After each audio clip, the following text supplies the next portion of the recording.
Hai. Assalamualaikum warahmatullahi wabarakatuh. Perkenalkan, nama saya Asmani SPDI. Saya guru pendidikan agama Islam di SDN Pondok Labu 12, Jakarta Selatan.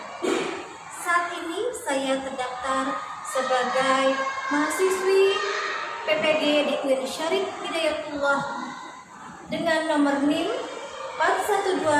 412-119910237. Pada hari ini saya akan membuat video pembelajaran dengan materi mengartikan surat aktin dan pesan pokok surat aktin. Selamat menyaksikan. Terima kasih. Wassalamualaikum warahmatullahi wabarakatuh. Assalamualaikum warahmatullahi wabarakatuh.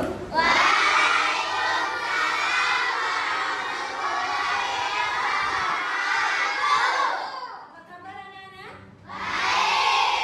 Sehat semua?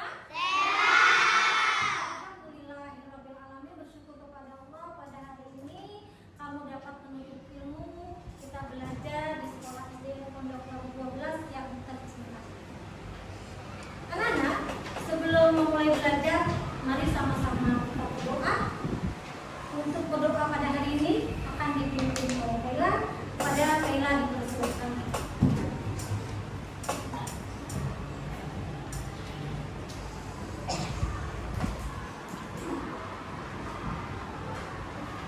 Doa dimulai.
Anak-anak, dua hal akan absen pada hari ini.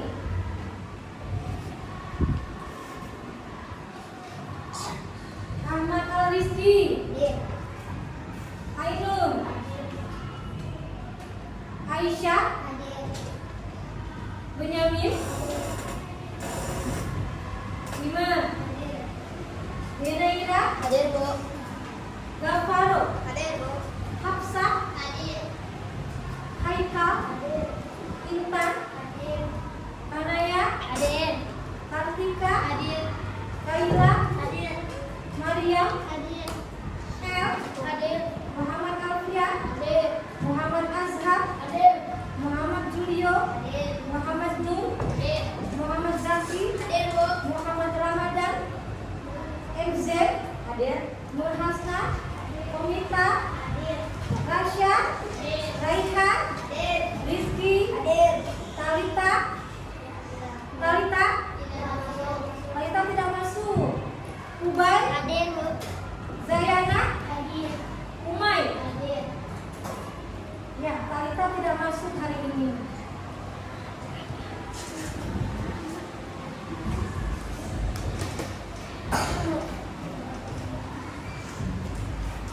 Anak-anak, sudahkah kalian membaca Al-Quran hari ini?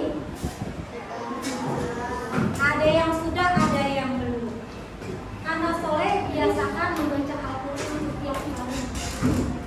Rasulullah bersabda, siapa orang yang lancar membaca Al-Qurannya akan ditempatkan bersama dengan para malaikat.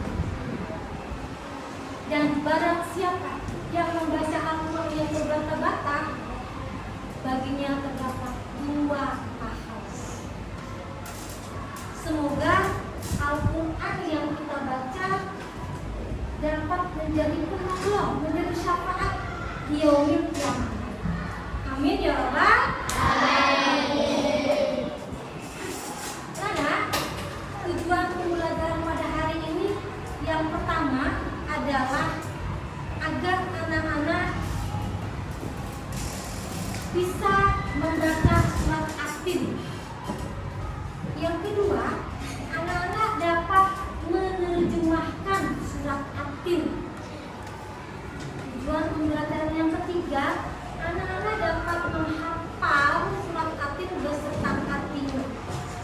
Yang keempat, anak-anak dapat menulis surat Atin. Lalu tujuan pembelajaran yang kelima, anak-anak dapat menjelaskan pesan pokok yang terdapat dalam surat Atin. Anak-anak, kita tepuk dulu ya. Gimana? Tepuk anak soleh. Aku anak soleh, rajin sholat, rajin ngaji, orang tua dihormati, cinta Islam sampai mati. La ilaha illallah Muhammadan Rasulullah. Aku anak soleh. Yes. Tepuk Atin. Artinya buatin, jumlahnya 8 ayat, diturunkan di Mekah. Kelas mau minta yang laki-laki aja. Coba yang laki-laki angkat tangan. 1, 2, 3. Tepuk Atin. Artinya buatin, jumlahnya 8 ayat, diturunkan di Mekah. Oke. Kelas minta sekali lagi biar semangat. Tepuk Atin. Artinya buatin, jumlahnya 8 ayat, diturunkan di Mekah. Terima kasih udah semangat. Nah, anak-anak, pada pelajaran minggu lalu kita sudah belajar membaca surat Atin dan hukum tanwin.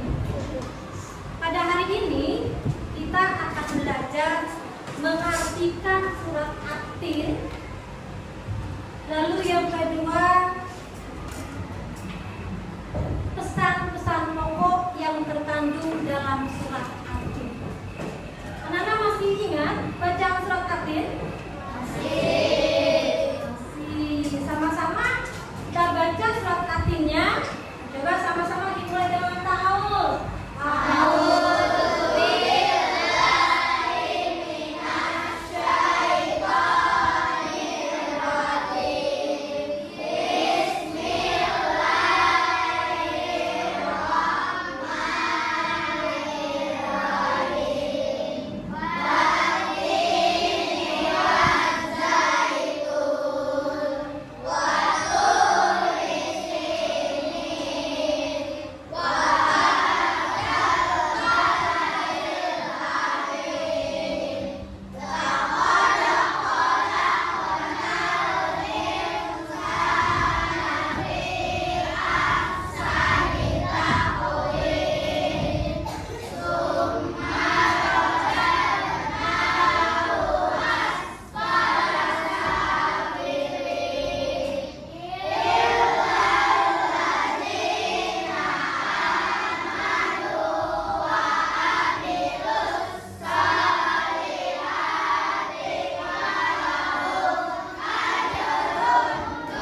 kami telah menciptakan manusia dalam bentuk yang sebaik-baiknya. Lanjut pada ayat kelima.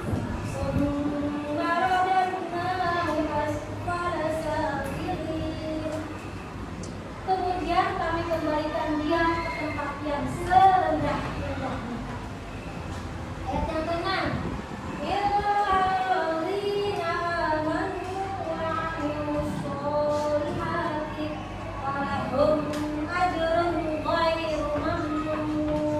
Artinya adalah kecuali orang-orang yang beriman dan mengerjakan kebaikan, maka mereka mendapat pahala yang tidak ada putus-putusnya. Ayatnya ke-7.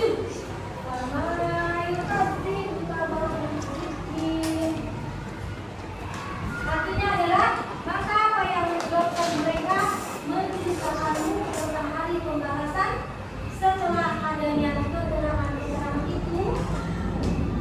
Nah, ini ayat yang terakhir, ayat yang ke-8.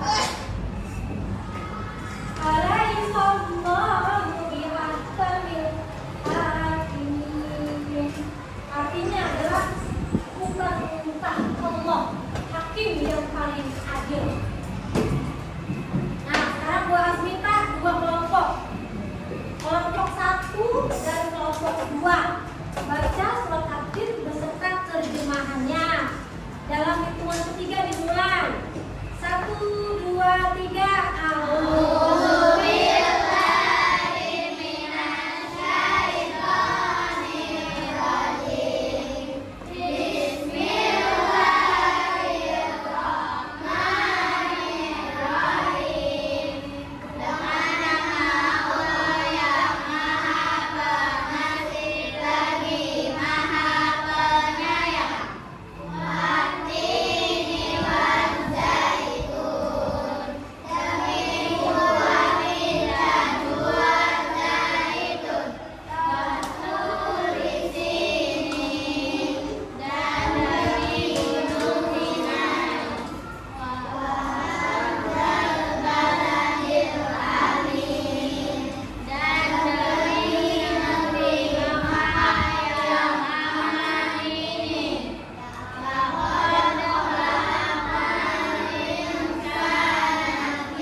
Lanjut yang kedua, kita akan belajar tentang pesan pokok surat At-Tin. Sekarang anak-anak boleh berdiri bukunya, dibaca tentang pesan pokok surat At-Tin. Silakan.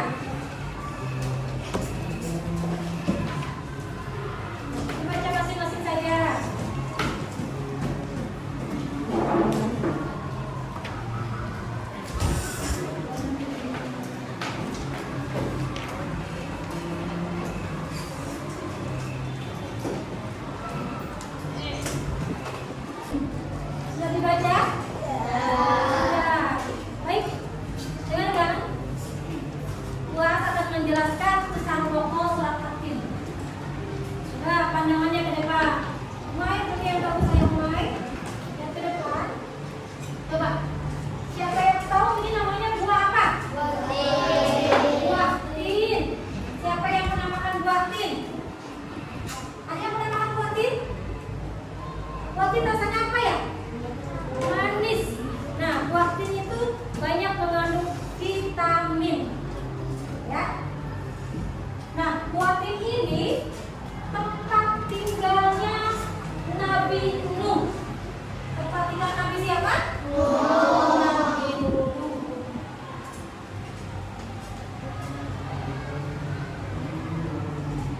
Pesan pokok surat Fatin yang pertama adalah Allah bersumpah dalam 4 hal.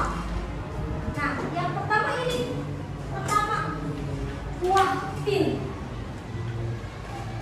Sumpah Allah yang kedua, siapa yang tahu ini?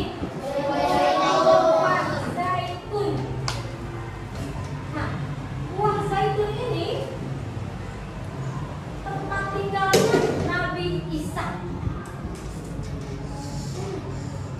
Lalu yang ketiga, siapa yang tahu ini gambaran apa? Gunung namanya Gunung Sinai. Nah, Gunung Sinai ini tempat Nabi Musa menerima wahyu dari Allah. Ya. Lalu sumpah Allah yang keempat adalah siapa yang tahu ini gambar apa? Mekah. Kota Mekah. Mekah itu tempat kelahiran siapa? Kelahiran Nabi Muhammad. Kapan Nabi Muhammad dilahirkan? Pada hari Senin, tanggal 12 Rabiul Awal tahun Gajah di kota Mekah. Nah, selain ini dijadikan tempat ibadah umat Muslim, ya, tempat kelahiran Nabi Muhammad dijadikan juga tempat ibadah umat Muslim. Ngapain umat Muslim di sana di kota Mekah? Melaksanakan ibadah apa? Melaksanakan ibadah haji. Tentunya orang tua kita, nenek kita, saudara kita ada yang pernah ke Mekah untuk melaksanakan ibadah haji. Mudah-mudahan kita semua bisa ke Mekah untuk melaksanakan ibadah haji. Amin ya Rabbal alamin. Itu tadi pesan pokok surat At-Tin yang pertama. Pesan pokok surat At-Tin yang kedua adalah Allah menciptakan manusia dalam bentuk yang paling sempurna. Kenapa Allah katakan bahwa manusia diciptakan dalam bentuk yang paling sempurna? Nah, kita karena manusia diberi akal pikiran, dapat membedakan mana yang baik dan mana yang buruk. Coba lihat binatang. Binatang kalau buang kotoran di mana? Di jalan. Di mana lagi? Di kandang. Ada yang di kandang, ada yang di dalam rumah. Ada yang di mana? Ada yang di rumput, di mana-mana semaunya aja. Ya. Karena manusia punya akal, punya pikiran. Kalau kita manusia bawa kotorannya di mana-mana, malu nggak? Malu. Kita punya akal, punya pikiran. Hanya manusia kotoran di tempatnya. Ya. Itu tadi pesan pokok surat At-Tin yang kedua. Pesan pokok surat At-Tin yang ketiga adalah Allah akan menempatkan manusia ke tempat yang serendah-rendahnya. Apa sih tempat rendah itu? Neraka.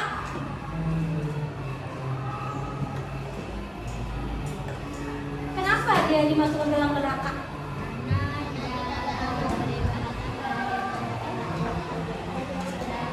Ya betul, tidak beramal sholat, tidak beriman.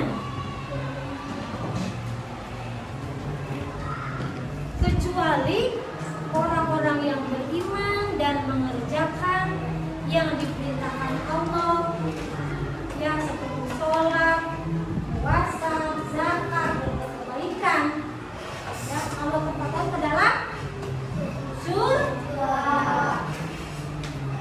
Itu tadi pesan pokok surat At-Tin yang ketiga. Lalu pesan pokok surat At-Tin yang keempat adalah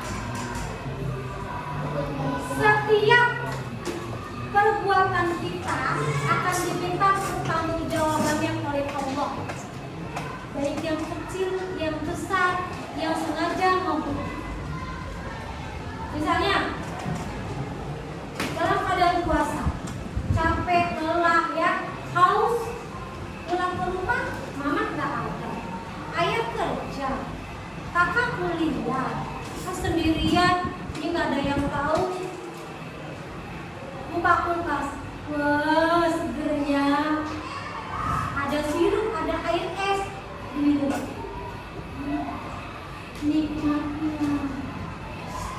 Karena nggak ada, nggak tahu. Katanya mama, ayah nggak ada, kakak juga nggak ada. Padahal ada yang lebih tahu. Siapa? Allah. Allah Maha tahu apa yang kita lakukan. Nah itu, setiap perbuatan manusia akan diminta pertanggungjawabannya. Paham anak-anak?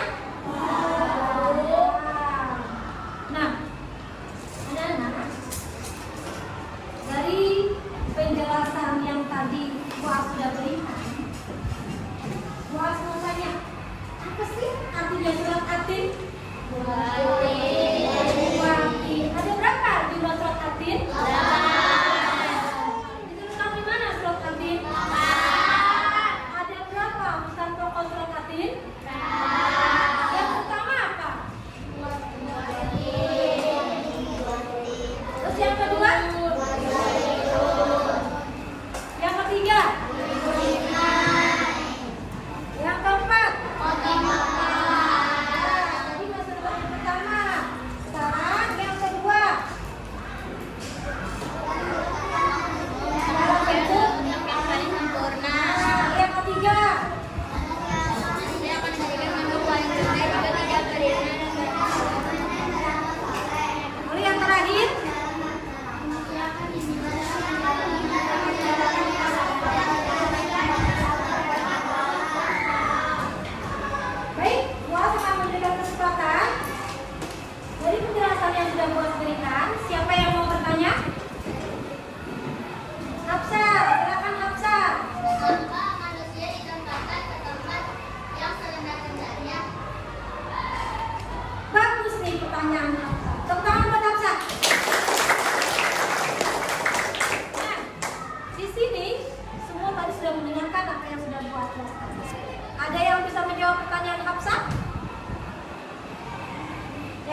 Boleh langsung dikerjakan? Oke semuanya ya. Tugas? Nah, dari penjelasan yang sudah Buas berikan tentang